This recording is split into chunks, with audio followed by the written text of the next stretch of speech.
కామెంట్లు చేస్తారు. ఇప్పుడు కొంతమంది హిందూ ధర్మం మీద ఎప్పుడు దాడి చేస్తూనే ఉంటారు. దానికి రీసెంట్ గా జరిగింది మనకు తెలుసు. ఒక ఒకతను వేరే మతస్థుడు మాట్లాడుతూ మల్లెపూలు పెట్టుకున్న మహిళలందరూ వేశ్యలని మాట్లాడాడు. దాన్ని మీరు తీవ్రంగా ఖండించారు. ఇప్పుడు కూడా ఖండించా, మళ్ళీ ఖండిస్తా. దీని మీద మీ మీద కొన్ని కేసులు కూడా నమోదైనట్టుగా వార్తలు ఉన్నాయి. మరి రాధా మనోహర్ గారికి ఏమైనా థ్రెడ్నింగ్ ఉందా? మీరు అసలు వీళ్ళకి ఏం సమాధానం చెప్పాలనుకుంటున్నారు? ఇప్పుడు మీరు యాజ్ ఏ జర్నలిస్ట్ ఒక మతస్థుడు అన్నారు. నేను స్పష్టంగా చెప్తా, వాడి పేరు షాలోం రాజు, వాడు మాకే పుట్టాడు, వాళ్ళమ్మ చీర కట్టుకుంటది. అతను బజారు అనడానికి కారణం వాళ్ళ ఇంట్లో వాళ్ళు బజారు కాబట్టి అలా బజారుని పడి అలా మాట్లాడాడు. యాక్చువల్గా చర్చి ముందు అమ్మాల్సినవి ఏంటి? ఏసుతో ఒక రాత్రి, మేరీతో ఒక రాత్రి. రాత్రిపూట కూడికల్లో కావాల్సినవి ప్యాకెట్లు అమ్మితే కొంటారు. పూలు అమ్మితే ఎవడు కొంటాడు? ఇప్పుడు ఎడారిలో నవ్వులు ఉండవు, పువ్వులు ఉండవు. ఆ ప్యాకెట్లు ఏంటో మీకు తెలుసు. చాలా యూనివర్సిటీల్లో వాటర్ స్ట్రక్ అయిపోతుంటది కదా. సో కాబట్టి మొన్నే ఒక చర్చి బెల్జియం కొట్టండి కావాలి నెట్లో, ఒక చర్చిలో 3,30,000 మంది చిన్న చిన్న పిల్లల్ని రేపు ఎల్లుండా చేసి చంపేశారు. అది వాళ్ళ చరిత్ర. అది మీరు వాళ్ళ పుస్తకాన్ని బట్టి వాళ్ళ మస్తగా ఉంటుంది. వాడు షాలోం రాజా, సాంబశివరావా, సతీష్ బాబా, వాట్స్మాయిపో అంటుంటాడు ఒకడు. అల్లుడు అల్లుడు అక్కమౌడు. వాడు వర్షాన్ని ఇక్కడే ఆపుతాడా?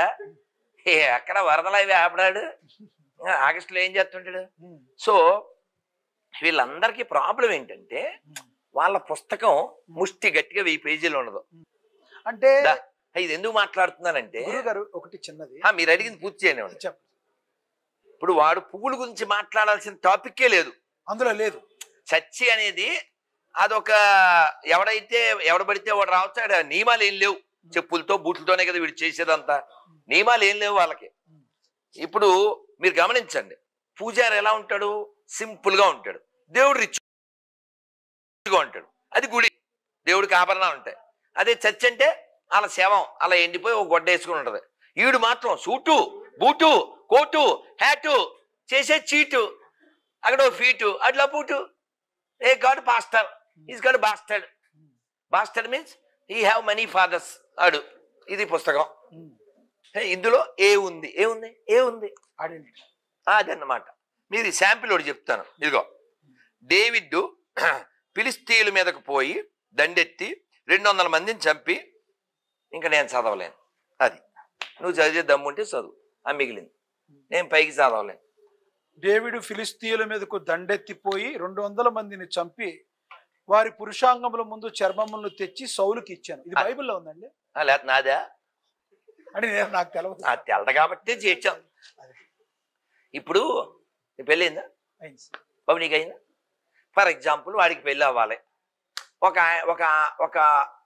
ఆయనకు మంచి అందమైన కూతురు ఉంది. వీడు వెళ్ళి అడిగాడు, మీ అమ్మాయిని పెళ్లి చేసుకుంటాను. వాడు కన్యాశుల్కం అడిగాడు. ఏంటి ఇదే? ఏంటి ఏమర్థమైంది? కన్యాశుల్కం అంటే డబ్బు కదా? కాదు సార్, 200 మందిని చంపి ఆ ముందుండే కట్ చేసి తెమ్మన్నాడు. నా సొంతం ఏం కాదు. దారుణం. ఏంటి దాన్ని ఏమంటారు? దారుణం అంటే అందుకని దరిద్రం.